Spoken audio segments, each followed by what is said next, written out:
Bagaimana sih sebetulnya soal tanggapan eksepsi dan juga dalam membuat eksepsi seorang terdakwa? Kita akan bahas bersama dengan mantan hakim Asep Iwan Irawan yang sudah bergabung lewat virtual. Selamat petang, Assalamualaikum Kang Asep. Waalaikumsalam, selamat petang, Im. Baik, Apakah baik-baik selalu? sehat. Kang Asep, tadi kita sudah simak bersama soal dakwaan. Kang Asep juga ikut ya melihat bagaimana, karena dari pagi hari nih Kang Asep. Yang Kang Asep cermati, general dulu nih, soal 4 tadi terdakwa, bagaimana sih tanggapan JPU dan juga eksepsi yang disampaikan masing-masing terdakwa, Kang Asep? Ya, yang disebut eksepsi, eksepsi ya, bukan refleksi gitu ya. Saya lagi, ya. Eksepsi bahasa Indonesianya keberatan. Diatur 156 KUHP. Eksepsi itu 3 hal, Im. Satu, kompetensi, yaitu kewenangan. Gini, apakah ini kewenangan Jakarta Selatan atau bukan Jakarta Selatan atau misalkan Magelang? Itu yang mesti dieksepsi, ceritakan keberatannya. Kedua, eksepsi itu menyangkut dakwaan tidak dapat terima. Terima itu misalnya begini, oh perkaranya udah daluarsa, oh ini pelanggaran bukan kejahatan, ya jadi formal. Jadi sekali bicara formalitas. Yang ketiga, batal demi hukum. Batal demi hukum itu ada di 143, yaitu apa? Tidak cermat, tidak jelas, tidak lengkap. Menguraikan bagaimana kejadian itu. Jadi gini, siapa, berbuat apa, dan bagaimana itu dilakukan. Jadi bukan bicara materi pokok perkara, jadi masih formalitas. Jadi ketika mengajukan eksepsi itu, apakah jaksa telah cermat, jelas, lengkap enggak uraiannya? Kalau saya lihat ya dari eksepsi yang diajukan ya, semuanya itu kebanyakan satu catatan saya ya, itu udah materi perkara ya atau substansi, nanti akan dibuktikan di persidangan taruhan, nanti putusannya juga pasti ditolak atau tidak dapat terima itu. Kedua, yang harusnya disampaikan itu ketidakcermatannya apa? Dia tidak cermat menguraikannya, tidak detail. Tapi kalau saya lihat dakwaannya sudah detail, malah sebut dari Magelang ya, peran-peran masing FS, ya sekali lagi FS, RR, KM, E, ya itu udah jelas cermat uraiannya, lengkap disebut nama dan tempat bagaimana kejadian itu, ya. Jadi jelas itu bagi kita semua. Jadi harusnya mainnya di situ. Jadi gini, kalau bahasa sederhana biar publik paham, bagaimana menuangkan kalimat kejadian pembunuhan itu, ya. Nah, kalau ada perencanaan, direncanakannya entah dari Magelang atau dari Saguling, dari apa. Nah, saya lihat catatan saya, ada yang mengajukan eksepsi yang lebih parah nih. Ngutip jurisprudensi tahun 73 ya, 73 ya, jurisprudensi tahun 73 ya. Padahal KUHP berlaku itu 31 Desember 81. Seharusnya kalau ngutip jurisprudensi yang sejak 81 jangan 73. Itu mah zaman Orde Baru lama lagi. Jadi ada yang keliru di situ Kang Asep ya? Iya, kalau eksepsi bicara itu sih nggak ada. Nah lebih parah lagi, Im. Kan ada yang tidak mengajukan eksepsi kan? Kejadian sama, misalkan di kelompok pertama pembunuhan tidak mengajukan. Ya, di kelompok yang OEJ ya atau perintangan apa proses hukum ada yang tidak mengajukan. Bayangkan, Im. Itu kan semuanya hampir sama, hanya beda di peran. Di FS itu kan dia sebagai aktor intelektual. RR membantu atau ikut serta sama KM. Pelaku, PC membantu ikut serta.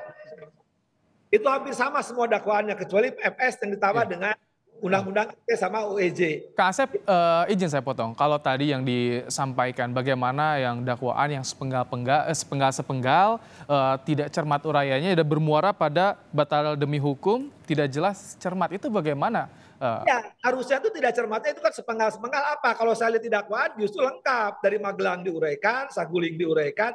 Kalau tidak cermat tuh gini, nih saya kasih tahu. Tidak detail bagaimana itu perbuatan dilakukan. Kan jelas bagaimana ada laporan di kasus di Magelang, ya.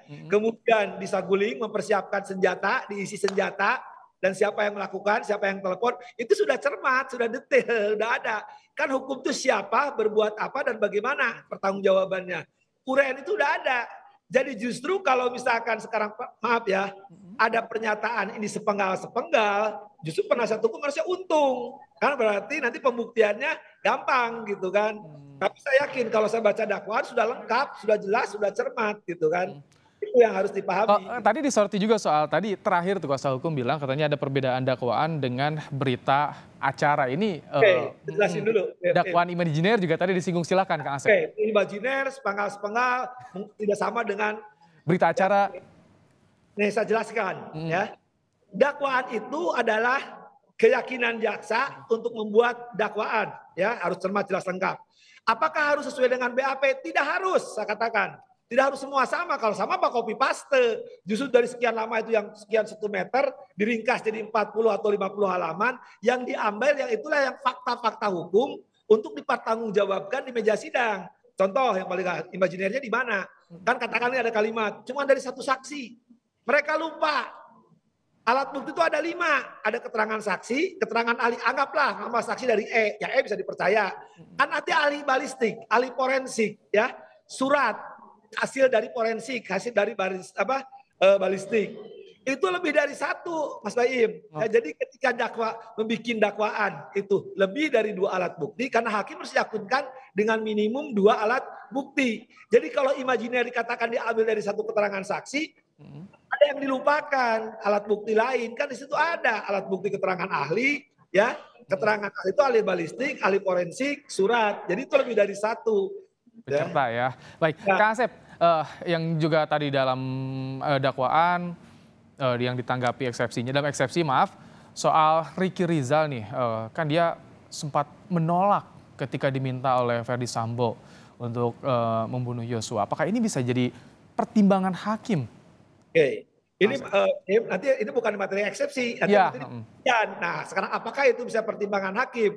Menolak. Nah, yang jadi masalah adalah penolakannya karena apa gitu.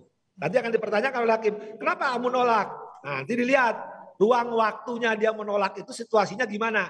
Kita akan bedakan penolakannya R sama penolakannya E, ya. Itu 2 hal yang berbeda, ya.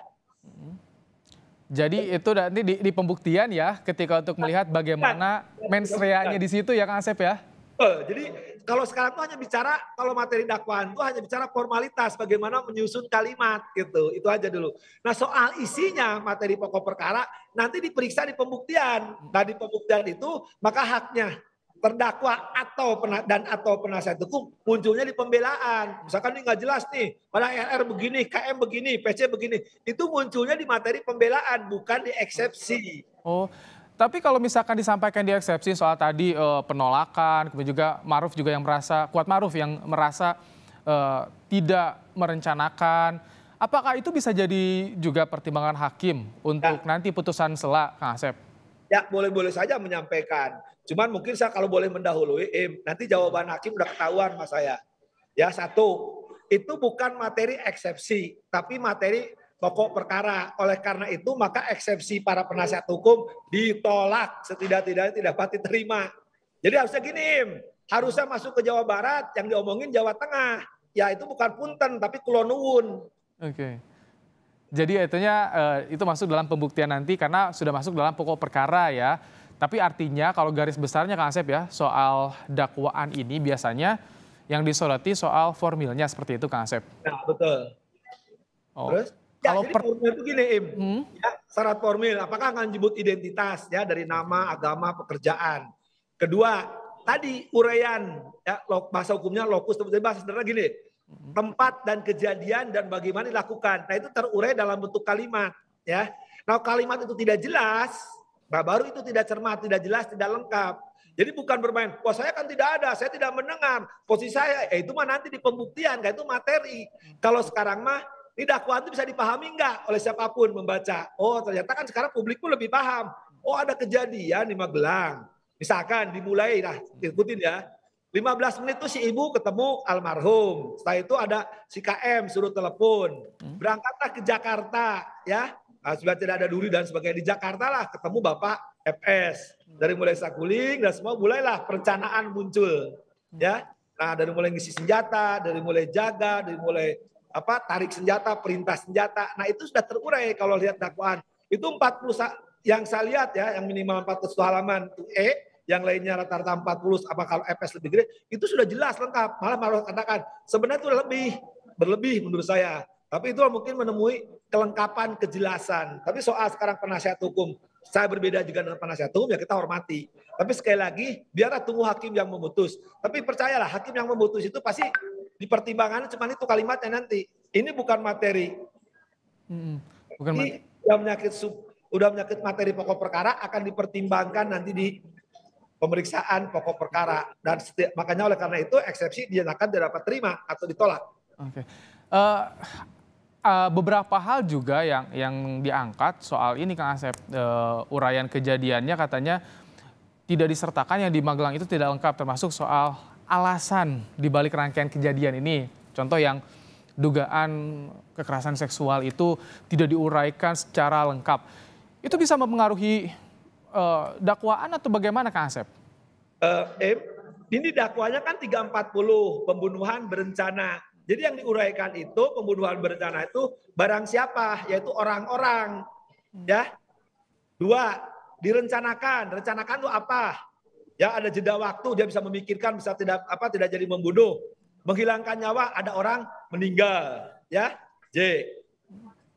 Jadi dengan sengaja dia harus mengetahui dan menghendaki. Jadi soal pelecehan seksual itu yang tidak harus dibuktikan. Maka sering saya katakan, di hukum itu yang dibuktikan unsur, bukan motif.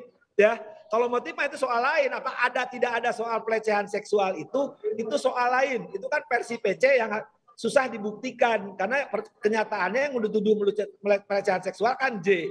Sedangkan J itu sudah meninggal. Nanti pertanyaan hakim, kalau pelecehan seksual ini ada, siapa saksinya, siapa pelakunya, itu emang agak susah gitu. Jadi sekali lagi karena didakwanya 340 atau 338, hanya dibuktikan unsur-unsur pembunuhan, bukan pelecehan seksual. Itu beda kasus ya Kang Asep ya, berarti ya harus membuat kasus baru ya konstruksinya. Iya.